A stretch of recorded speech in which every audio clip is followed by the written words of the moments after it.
What is going on, my boxing family? It's your boy Martin, aka the Boxing Purist. You already know what it is, man. We got to talk about yesterday, but before anything, if this is your first time checking out the channel, make sure that you hit that subscribe button, hit that like button, share it with a fellow boxing fan. If you want to engage in some boxing chatter, make sure you go down to the comments section. We love talking boxing here. We just like keeping it real. Anyway, let's get into it. So, obviously, yesterday, man, first of all, we got to tip our hat to both Alexander Usyk and Tyson Fury because guess what? Boxing is no easy job, especially at that level, man. It is no easy job. It is highly respected.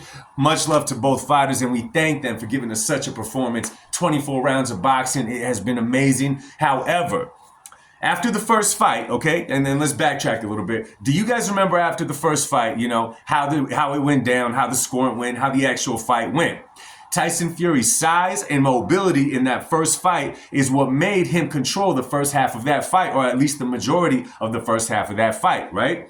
We all see that it kind of looked in the first fight like Tyson Fury was cruising to a victory. I had a moment in that fight when I was like, damn, man, Tyson Fury is just going to cruise all the way to the end, and it's not going to be a fight we lived up for. Well, guess what? In that first fight, Tyson Fury let his foot off the gas just a little bit, just enough to where Usyk could counter his shots, and it changed the whole fight. That guy Usyk finds a way to win all the time. Anyways, going into the second fight, I'm pretty sure you guys said, because I know I said, if Tyson Fury implements a game plan and he stays motivated, he stays in shape, if he does not let his foot off the gas like he did in the first fight, he could beat Alexander Usyk by decision. Okay, that was my stance for the rematch. I said if he doesn't let off the gas, he could get a decision win. Well, the first red flag that I saw going into the second fight was Fury's interview when he said that he was going to go into this fight a lot heavier than he did the first one, right? I think about 20, 30 pounds heavier he came into this fight in the rematch. And the reason for that weight being added, he said that he was looking for his shots to be a lot more meaningful on Alexander Usyk, thinking that he could put more weight on. So therefore, when he catches Usyk, it's going to do a lot more damage. The only problem is that power was never an issue in the first fight.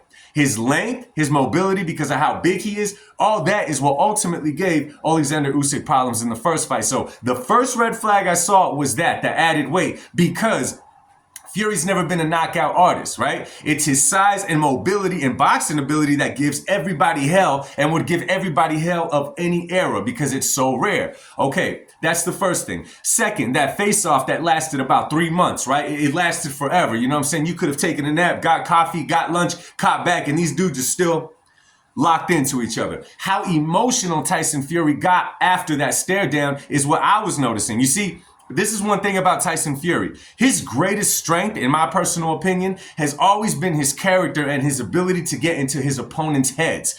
We know that with Alexander Usyk, he was never able to get into Usyk's head. He was never able to penetrate into that mind and psych Usyk out. And I think that that affected Fury. So in that face-off that lasted a few months, when he kept going and going and going, yelling louder and louder and louder, throwing insult and insult and insult, I'm like, Tyson Fury is way too emotionally invested into this fight, and it's going to work against him. At that point, I said that Alexander Usyk will not only beat Tyson Fury, I predicted that he would stop Tyson Fury. Obviously, he didn't. But where did it go wrong inside the ring? I'm going to tell you where.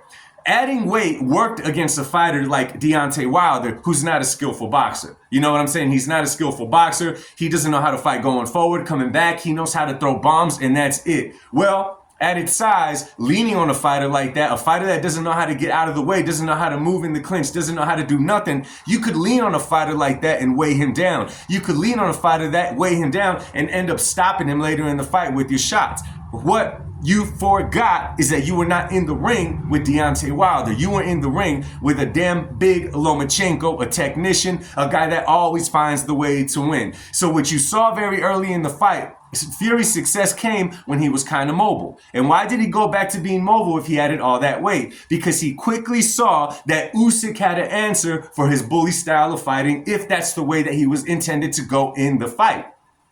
He saw that Usyk was able to slip inside of the jab. And this is the thing about Alexander Usyk, man, that we don't talk about enough. Usyk is the type of fighter that could drain you mentally, kind of like Lomachenko could, a prime Lomachenko. They exhaust you mentally because you don't know what they're about to do. They're hard to predict. You guys saw Usyk pawn with his right jab, circling around Fury's jab. What was he doing there? He killed Tyson Fury's jab is what he did by doing that. Yes, Tyson Fury was still throwing the jab, but he was not depending on it, nor was he throwing it that confidently. And Alexander Usyk was able to slip inside the jab. After he did that, it was a wrap for the game plan of trying to play the bully game. Now, what did Tyson Fury do? He did what boxers normally do in that situation. They go back to what they already know. They go back to what got them in that position in the first place. There's only one problem. Going back to the place where you were dominant, being a mobile boxer, is now affected by that added weight that you thought was going to be a big factor in a rematch with Usyk. But now you're trying to fight away when you were in great. Tyson Fury was in great shape for that first fight. He was not in great shape for this fight. Alexander Usyk was. So now you're going to try to be mobile. You're trying to do all those things, trying to throw certain shots, catch him with uppercuts coming in with all that added weight, and it worked against him. And what ended up happening, guys?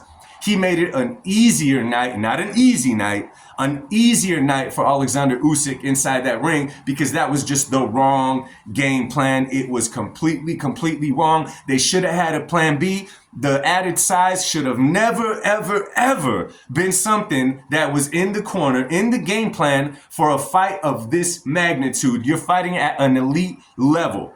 This is not Deontay Wilder. Not taking nothing away from Deontay, but I know, and you guys know, that Deontay Wilder has no skills. He just has bombs in each hand. So Tyson Fury found out really quickly. And remember I said the size is going to affect him, and it did. Of course, Usyk's boxing skills are superior. You know what I'm saying? Now we can't help but call the man #1 pound for pound in the whole entire sport, right? I mean, it'd be blasphemous to not do so. So that's where I think that Tyson Fury went wrong. Usyk right now, man, is on the top of the boxing world. God bless him. God bless both fighters. How did you guys see the fight play out? Let me know what you guys think in the comment section. I love talking boxing with you guys. Much love to y'all, and God bless you. Peace.